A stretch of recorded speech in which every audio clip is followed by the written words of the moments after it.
Queridos hermanos, iniciamos la lección divina de este día jueves 27 de octubre, jueves de la semana 30 del tiempo ordinario.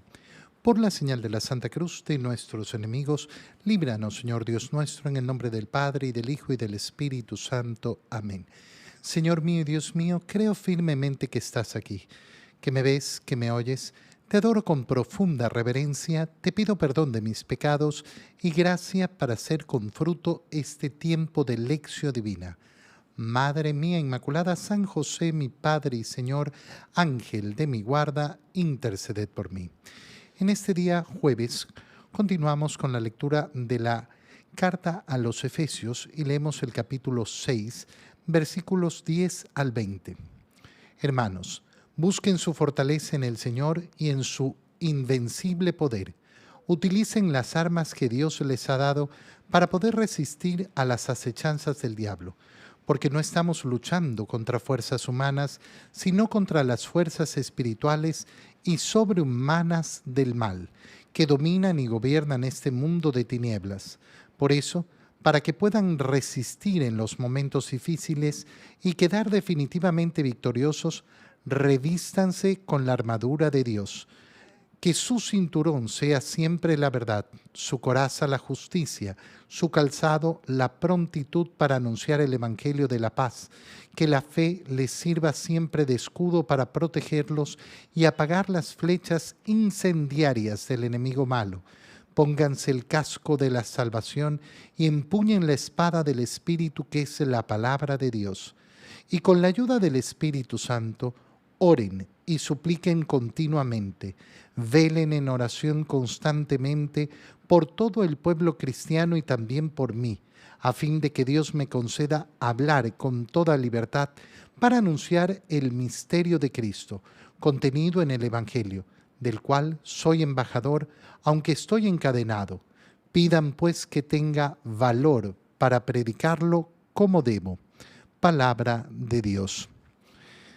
San Pablo habla en esta parte de la carta a los Efesios de esa necesidad de ver la vida espiritual, de ver la vida humana, como una lucha espiritual. Y claro, si uno ve la vida como esa lucha espiritual que yo debo llevar adelante, ¿qué es lo que voy a buscar en primer lugar? Fortalecerme. Fortalecerme en el Señor. Busquen, dice San Pablo, su fortaleza en el Señor y en su invencible poder. ¿Cómo podemos resumir de otro modo esto? Nuestra lucha no es con nuestras fuerzas. No luchamos con nuestras propias fuerzas. Aquel que quiere luchar con sus propias fuerzas no lo va a conseguir. Nunca lo va a conseguir. Porque esta lucha no es una lucha con las propias fuerzas, es lucha con la fuerza y la gracia de Dios. Cuando una persona dice, no, yo no me confieso porque sigo cayendo en el mismo pecado, y entonces cuando venza el pecado, ahí sí, porque si no me siento un hipócrita. Discúlpame, entonces quieres pelear con tus fuerzas. Me confieso, me vuelvo a confesar, caigo, me vuelvo a levantar, pero no en mis fuerzas, en la fuerza y en la gracia de Dios. Utilicen las armas que Dios les ha dado para poder resistir las acechanzas del diablo. Las armas que Dios nos ha dado. ¿Cuáles son esas armas en primer lugar? Los sacramentos. Fíjate cómo estamos hablando de la fuerza del demonio, la fuerza del diablo. San Pablo es insistente en esto. Estamos en una lucha contra fuerzas que no son humanas, sino contra las fuerzas espirituales y sobrehumanas del mal que dominan y gobiernan este mundo de tinieblas. Y por eso nos dice que utilicemos las armas que Dios nos da. ¿Cuáles son estas armas en primer lugar? Los sacramentos. Especialmente los sacramentos que utilizamos continuamente, es decir, la confesión y la comunión. Ese es el centro de la vida cristiana, la misericordia de Dios que me reviste de la gracia bautismal nuevamente y ese revestirnos de Cristo que es la comunión. Esas son las principales armas del cristiano.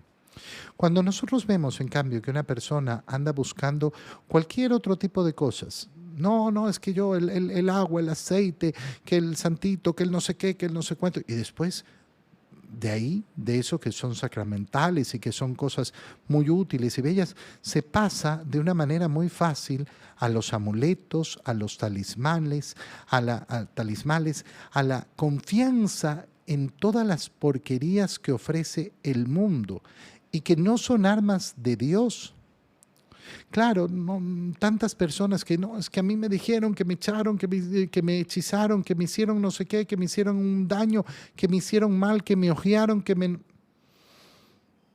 ¿Qué armas usas? ¿Cuáles son tus armas? Sí, las fuerzas del mal están ahí.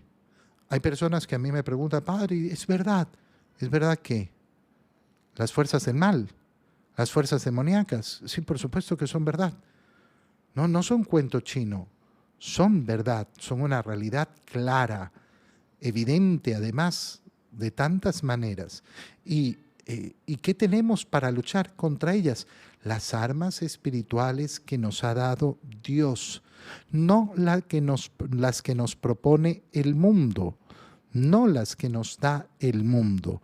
Por eso, para que puedan resistir en los momentos difíciles y quedar definitivamente victoriosos, revístanse con la armadura de Dios. Y viene entonces este tema del revestimiento de Dios. Y es tan profundo teológicamente, tan profunda la palabra es de revestimiento, de revestirse. ¿Por qué? Porque recuerda que tras el pecado original, lo primero que se da cuenta el hombre es de su desnudez. Esto no es simplemente una desnudez física, sino que nos habla profundamente de esa desnudez del hombre que ha quedado desprovisto de la presencia de la gracia de Dios. He quedado desnudo de la gracia de Dios, de esa presencia de Dios en mí. Eso es lo que ocasiona el pecado, especialmente el pecado mortal. Nos quita el revestimiento de Dios. Y por eso el camino de salvación va a estar marcado por ese revestirse de Dios, que inicia en el libro del Génesis, cuando el Señor, después del castigo, reviste con pieles de animales a Adán y Eva. Es el primer revestimiento, un revestimiento material, que no va a solucionar el pecado, pero que va a iniciar el camino para la solución del pecado y que llega a su ápice en la comunión, donde nos revestimos de Cristo. Nos revestimos de Cristo en la fuerza y acción del Espíritu Santo. Ese es el revestirse de Dios, que viene precedido obviamente por haber recibido el bautizo, que viene acompañado de ese sacramento de la confirmación, que lamentablemente muchos no lo entienden, no lo comprenden. Lo ven, sí, la confirmación, no, más importante es la primera comunión. Mira, la confirmación es justamente el revestimiento de los dones del Espíritu Santo. Es decir, los soldados van a ir a la guerra, tomen sus armas. ¿Y cuáles son nuestras armas? Nuestras armas son los dones del Espíritu Santo.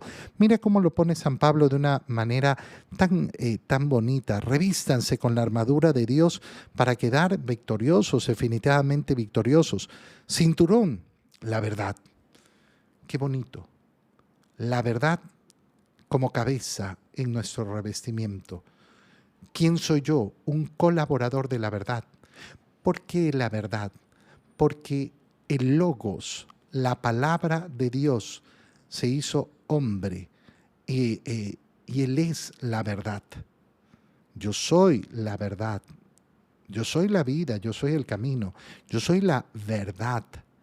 Y entonces, claro, la verdad tiene que preceder nuestra vida. Nuestra vida tiene que ser realizada en la verdad, que significa la búsqueda de la verdad, pero además que mi corazón tiene que moverse siempre en la verdad. Cuando una persona dice, no, yo lo único que eso es miento. Bueno, hermano, si tu vida está llena de mentiras, por más que tú le quieras llamar mentiras piadosas, como dice la gente, mentiras piadosas, como si pecar fuera un acto de piedad. No, no es un acto de piedad mentir, es un pecado. Por tanto, no tiene nada que ver con un acto de piedad.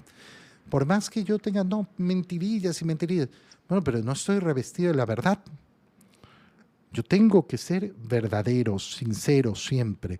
Que su coraza sea la justicia, el querer dar a cada uno lo suyo, el estar preocupado siempre de hacer actos de justicia, de mirar al otro, y darle lo que tengo que darle. Su calzado, la prontitud para anunciar el Evangelio.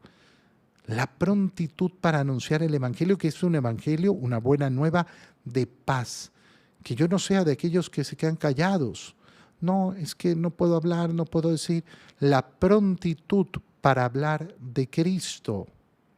Oye, a mí no me puede dar lo mismo la vida de los demás en cuanto que hay personas a mi alrededor que están lejos de la gracia de Dios y yo ni siquiera me entero. Ni siquiera me entero. A veces me ha pasado averiguar, por ejemplo, en una parroquia incluso, oye, y estos empleados que tienes tú aquí en la parroquia están casados, viven en la gracia de Dios y el sacerdote no lo sabe. Ah, no, es que yo no me meto en eso. Hermano mío, ¿y la prontitud para anunciar el Evangelio? La prontitud para buscar la gracia para el otro, para desear la gracia del otro. Imagínate si sucede a veces a los sacerdotes, con cuánta facilidad sucede en el mundo. No, yo no me meto en la vida de los demás. No, si no te tienes que meter en la vida de los demás, tienes que amar a los demás. Y amar a los demás es conocerlos. Y entonces buscar qué es lo que necesitan. Eh, que la fe les sirva siempre de escudo, porque la fe es la que nos va a proteger contra las flechas incendiarias del enemigo, el casco que sea la salvación y la espada, el espíritu, la espada del espíritu que es la palabra de Dios. Miren qué precioso cómo revestirse enteramente. Yo estoy en lucha contra el enemigo. Si yo no me doy cuenta de que estoy en lucha, nunca voy a conocer la victoria entonces. Y después la belleza con la que San Pablo, y pidan por mí, oren por mí. Esta es un arma poderosísima. Confiar en la oración de mis hermanos, confiar en la oración de la iglesia. No, a mí me da vergüenza que estén rezando por mí. Ah, bueno, hermano, entonces estás tirando al piso una de las armas más hermosas que nos ha dado el Señor, el poder rezar unos por los otros. En el Evangelio, leemos el Evangelio de San Lucas, capítulo 13, versículos 31 al 35. En aquel tiempo se acercaron a Jesús unos fariseos y le dijeron: vete de aquí, porque Herodes quiere matarte. Él les contestó: vayan a decirle a ese zorro que seguiré expulsando demonios y haciendo curaciones hoy y mañana, y que al tercer día terminaré mi obra. Sin embargo, hoy, mañana y pasado mañana tengo que seguir mi camino, porque no conviene que un profeta muera fuera de Jerusalén. Jerusalén, Jerusalén, que matas y apedreas a los profetas que Dios te envía. ¿Cuántas veces he querido reunir a tus hijos como la gallina reúne a sus pollitos bajo las alas? Pero tú no has querido. Así pues, la casa de ustedes quedará abandonada. Yo les digo que no me volverán a ver hasta el día en que digan: bendito el que viene en el nombre del Señor. Palabra del Señor. Inicia esta parte del Evangelio cuando se acercan a Jesús unos fariseos y le dicen: vete de aquí porque Herodes quiere matarte. Herodes había matado ya a Juan el Bautista.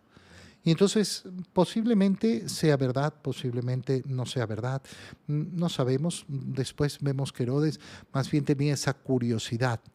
Más parece que estos fariseos lo que quieren es meterle miedo al Señor para que se asuste y se vaya, para que se aleje. Vayan a decirle a ese zorro. Mira el modo en que trata el Señor a Herodes. El Señor ni siquiera le va a dirigir una sola palabra a Herodes en el juicio, en la pasión. Ni una sola palabra. Posiblemente ni siquiera le dirigió una mirada por el profundo desprecio que tiene hacia Herodes, asesino de Juan el Bautista, pero además un personaje nefasto, nefasto. El Señor no va a tener miramientos. Ay, al pecador arrepentido siempre lo va a recibir. Al pecador que puede efectivamente llegar a arrepentirse, siempre lo va a recibir. Pero aquel que está empecinado en su egolatría, en su orgullo, el Señor lo desprecia profundamente. Vayan a decirle a ese zorro. Uno puede decir, ay, pero Señor, no puedes juzgar así, hay que conocer a las personas, hay que darles una oportunidad, hay que no sé qué. Es un zorro. Recuerda que el Señor está revestido de verdad. Cuando dice que Herodes es un zorro es porque es un zorro. ¿Puede cambiar? Sí, claro que puede cambiar, pero en este momento es un zorro. Y las cosas por su nombre. Díganle que seguiré expulsando demonios y haciendo curaciones hoy y mañana, y que al tercer día terminaré mi obra. ¿Por qué habla de este modo el Señor? Porque está haciendo una referencia a su muerte y a su resurrección. Pero está diciéndoles además, yo no voy a ser gobernado por Herodes. Pero Herodes es el rey, no me va a gobernar, porque el Evangelio no es gobernado por ninguna autoridad civil. El anuncio del Evangelio no va a ser gobernado por ninguna autoridad civil. Los cristianos somos respetuosos de la autoridad legítimamente constituida. Por supuesto que sí. En todos los sistemas políticos que al hombre se le ocurra tener en sus países. Somos respetuosos de la autoridad. Por supuesto que sí. Es el modo cristiano. Pero no significa que ningún gobierno pueda ejercer una autoridad sobre el Evangelio. Eso no puede ocurrir. Hace entonces un anuncio de su muerte y pone en orden las cosas.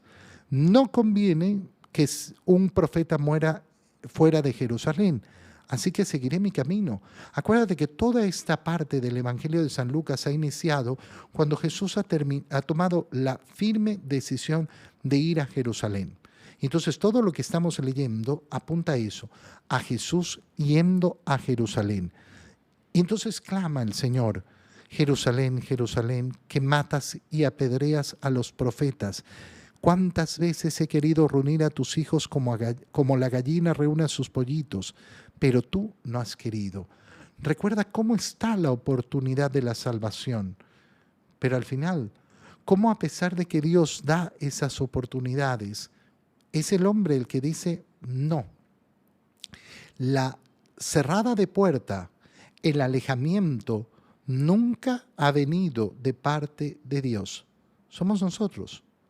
Son nuestras sociedades, además, las que cierran las puertas a Dios. Así pues, la casa de ustedes quedará abandonada. Yo les digo que no me volverán a ver hasta el día en que digan, bendito el que viene en el nombre del Señor. Esta frase es muy importante. ¿Por qué? Porque está hablándole a los fariseos que han llegado a decirle que Herodes quiere matarlo. Y les está diciendo, miren, ustedes me van a tener que reconocer. Y esto nos marca uno de los puntos más importantes cuando estudiamos la escatología, es decir, la segunda venida del Señor. Uno de los signos de la segunda venida del Señor es justamente que los judíos reconozcan a Jesús como el Mesías. Es una de las cosas que esperamos que ocurran antes del fin. Por eso cuando las personas dicen, ya viene el fin del mundo, mira, nunca ha estado la situación peor. Hay que mirar un poquito si hay los signos verdaderos y no dejarse alarmar de una manera tonta. Todos tendrán que reconocer, bendito el que viene en el nombre del Señor. El corazón cristiano siempre está a la espera de la segunda venida de Jesús.